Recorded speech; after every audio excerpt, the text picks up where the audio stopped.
Okay. Okay. All right. So Sherry just asked me what's happened. So here's the deal. So I'm on a conference call, 10:30 ish this morning, and I see that Danielle, the social worker, has called, and I'm thinking, okay, she's gonna go straight through to Jace because I'm on this conference call. I don't think I can get off of it. And I get off the call. Jace can't talk to her, so I call her, and she's like, I have something I want to run by you. I'm like, okay. And because we get these calls all the time, right? So what call? How many do you think you've gotten? So, like, is this like the fourth or fifth? Oh, at least. Yeah. At least. So she says, she begins by saying, I think I have the perfect match. And like, okay, they don't say that, right? So I'm like, okay, tell me more. And she says, it's a girl. She's in El Dorado County. She's 3.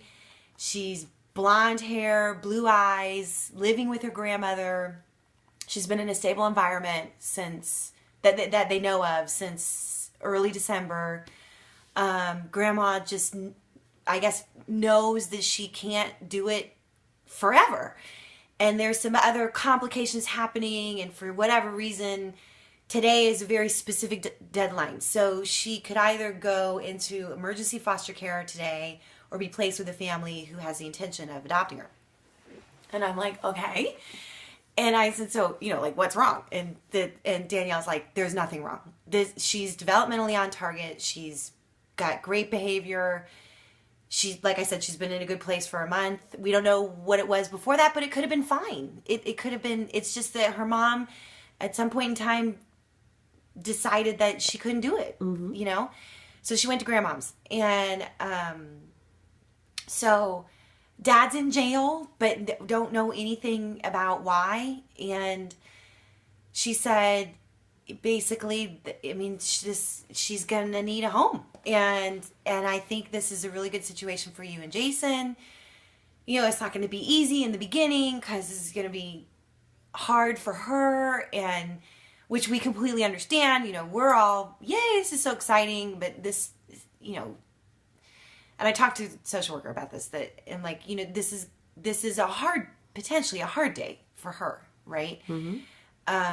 So I hang up the phone. I'm like, okay, I'll text Jace. She's like, I kind of need to know, like, soon, because we need to keep moving. And I'm like, okay, I'll text Jace what the 411 is. He calls me within like 15 minutes. He's in Vegas for the whole day. And I said, I pick up the phone. I'm like, are you sitting down? And he's like, this is perfect. We have to do this. And truly, it wasn't until that moment that I thought, this is what I've been waiting for. Mm-hmm. I've been waiting for, just like all the other stops along the way, for our buses to be on the same road together. We're at the same bus stop together right now. We both feel the same way. Like, I felt like, oh my God, this is it. But I didn't want to say that because I didn't want to influence him. I wanted it to be like, I wanted it to be sincere and a place of that was not coerced or influenced, or I wanted to, if this was going to happen, like, I just needed to know that it was from his heart, and it was so much from his heart. I mean, he was just like, this is perfect. This is how it happened for Marcus, and Marcus is an amazing son, and Julie and Christopher are so blessed to have him, and we just spent the last week in Tahoe with Marcus. I mean, like, the stars cannot be more aligned, really. Mm-hmm. And that's what he said. And he said, we need to get on top of this right now. So I called the social worker back, and I'm like, when? And she's not as excited as I am because It's not happening to her, and she does this every day. And I said to her, I'm like, you realize a life-changing situation is happening right now, right here before us. And she's like, I know, but I got to stay calm and patient and do the due diligence and get through the paperwork. And I'm like, so what happens next? And she's kind of like, I don't know. She's the new one, right? No, she's new, but she knows what she's doing. The reason she doesn't know is because you have to get, first the judge has to get the judgment or order or whatever it is to make the transfer. Mm. And the judge is like with other people. And then our social worker has a home study or something like she needs to be with a client until 3:30 today. And so she basically said nothing's going to happen until after 3:30. And when it does happen, I can't tell you exactly how it's going to happen, other than I'm pretty certain it'll all happen at your house. And, you know, I don't know. I mean, she could come with a bag or luggage. I mean, like, I don't know, but I just am a little bit, like, I'm so over the moon excited, but I'm so worried for her. Like, we think, like I said, that we think this is really cool, but she may not feel that way. And it might not feel right in the beginning, which is fine. Because she's not going to know that it could be potentially forever. Exactly. Exactly. And she's not going to understand why she has to leave her grandma. Right. Who I'm certain is a loving, wonderful person, you know, that just cannot long-term do the job. And from what I understand, the grandmother wants to be actively involved. So, which would be amazing. Amazing. And the only other thing I know is she has, her name is Ariana. Isn't that pretty? She is going to shit. She's going to go crazy. Her name's Ariana and her middle name is Faye, which is Jan's middle name. No way. Yeah, way. That is not a usual name. No, spelled the same way. Faye. Yeah. So I mean, it's like, wow. I kind of feel like, wow.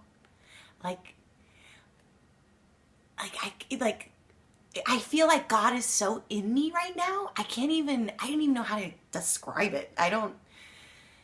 And I said to Jace, I'm like, I don't know if I'm going to like cry or vomit or like shit my pants. I don't know what's going to happen. I have such conflicting emotion, and it's really exciting, but it's also like I feel like everyone keeps telling us, oh, you're going to be such great parents. You're going to be such great parents. And I believe that. And I like, there's not a doubt in my mind that we're not going to be great parents, but and people keep saying, you're going to be such a blessing to somebody else. You're going to be such a blessing to somebody else. And the only way that I've ever thought about this is that this person and this whatever that comes into our life is our blessing. Like, we are not their blessing from a priority perspective.